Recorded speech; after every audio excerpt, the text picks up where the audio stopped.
What is up, guys? It is the Sound Alchemist, and I'm back at it to bring you 40 facts on the Warhammer 40k universe. Today we are diving into another fan lore. This time this lore is by Ardiel Josue Suarez Barreto. Hopefully I said that correct. And his lore dives around the Angelus Company of the Blood Angels. So without further ado, let's dive into this fan lore. The Dalaric campaigns were the scenery of defeat for the Blood Angels by the hands of the Eldar. Just when the Sanguinor arrived, and only with his help could the Space Marines prevail in the field of battle. But not everybody did enjoy the subtle and meaningless victory, for some of their brethren disappeared before the battle even begun. There were 3 companies that were sent to Dalaric to deal with the Eldar, but nobody counted the fallen brothers of the Death Company, which were cryogenized in another vessel next to the others, preparing for an assault. Another half-dozen company was in a forgotten ship, watching and caring for their black-armored brothers, who suffered in silence. Days before the battle, that vessel was assaulted by an invisible force, who could not be detected even by the Psykers. The first who fell in its hands were the pilots. The communication systems were disabled, and then finally anyone capable of repairing the ship was annihilated in a cloud of poisonous gas.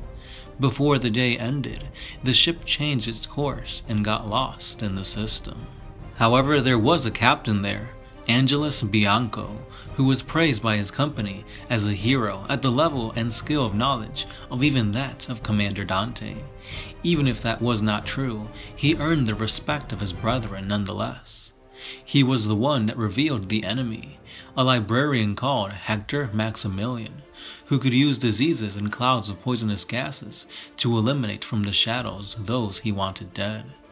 This librarian was one of the closest friends of Angelus, and the revelation of seeing him turn to chaos made Angelus fall into the Black Rage, losing his mind and attacking the traitor instantly. Hector's plan was to travel into the warp with this vessel, and the covert Blood Angels inside this chaos. It was sudden intervention by the captain that made that possible. Hordes of plague bearers were summoned the instant that the traitor was unveiled, and thus started the invasion to the guardian vessel of the Death Company. Many brothers fell that day, and the battle between the librarian and the fallen captain was long, tiring, and full of rage, remorse, and blood.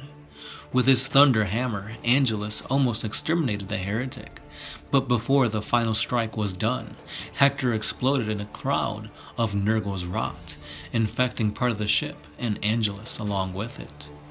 It was the choice of a sergeant called Calendai Abians to force the disassembly of the infected section of the ship, losing many systems and, what was more important, the hero that everybody in the company praised so greatly.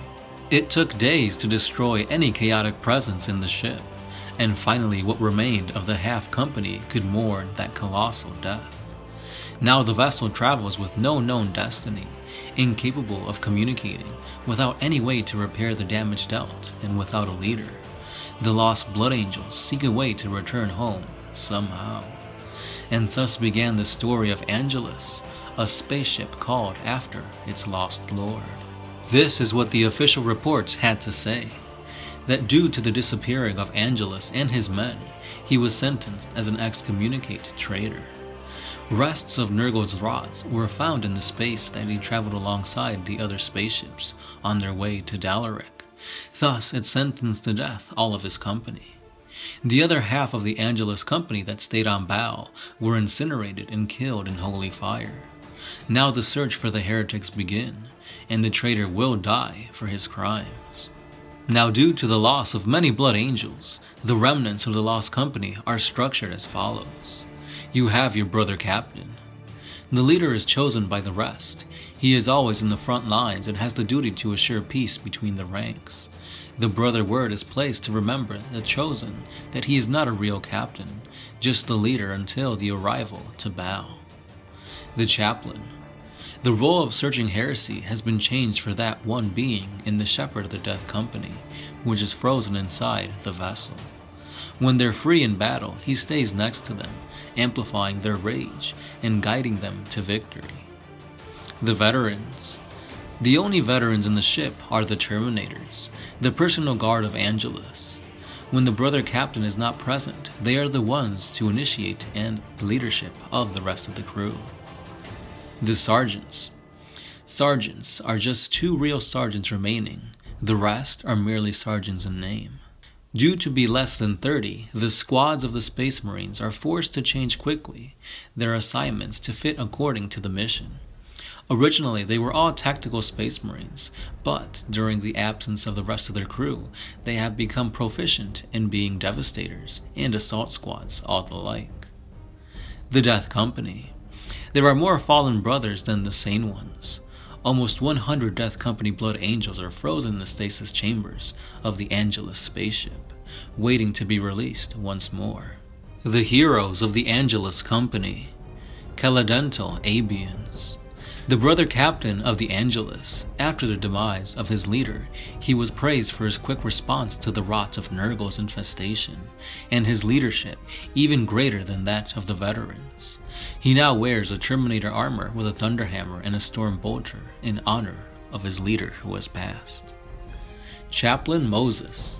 Before becoming a Space Marine, he was a coward almost to the point of being a heretic. But one day he realized that this fear was transforming him into a monster for the Imperium.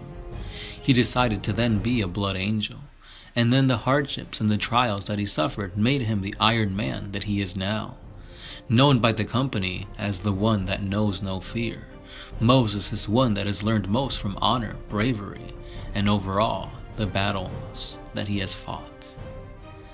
Arcadio Ilios. Sergeant of the first squad of Blood Angels, he, alongside Hector Maximilian, befriended Angelus Bianco since the beginning. Unlike the rage that Angelus showed when his friend became chaos-tainted, Arcadio became an Iceman. Cold and cruel, he seems to have no feelings at all, except for a huge lust for blood when he fights the forces of chaos, specifically the Nurgle-aligned ones. That's the only time that he can lose himself into the field of battle. And lastly, we have the Skull. No heraldry, no history, no name, only his choice weapons, the Power Sword and the Infernal Pistol, as well as his black armor identify him. He is named the Skull by the same Blood Angels that keep him frozen due to his skull helmet. He has killed more enemies than the rest of the Death Company brethren. His best glory minute was when he cut in half the head of a demon prince after all the others had failed. Sometimes he appears to be looking to the outside, still conscious inside his cryogenic chamber. And finally, we end this lore with the battles and encounters of the Angelus Company. The first who made contact with the Angelus were the Orcs. A rock full of knobs smashed into the energy systems inside the ship in an attempt to disassemble the vehicle and make many big shooter guns with it. Without energy to keep frozen the Death Company, the hallways and chambers of the ship became full of black armored Space Marines, and in short time it was full of Orc corpses as well. The impact of the Orc rock changed the direction of the Angelus to a chaos system. They didn't enter, but it was so close that many Chaos Space Marines and Chaos Demons invaded. They were exterminated, but the casualties were huge to the Blood Angels Company. The battle after that were mostly draws, where nobody was lost in the fight, until recently. The vessel has crashed finally into a planet where the Eldar presence is huge. Necrons are also awakening from below, and most powerful of the forces coming to the system is an Adepta Sororitas army, which has followed the Angelus Space Marines for quite some time. Now they are ready to strike with all their might.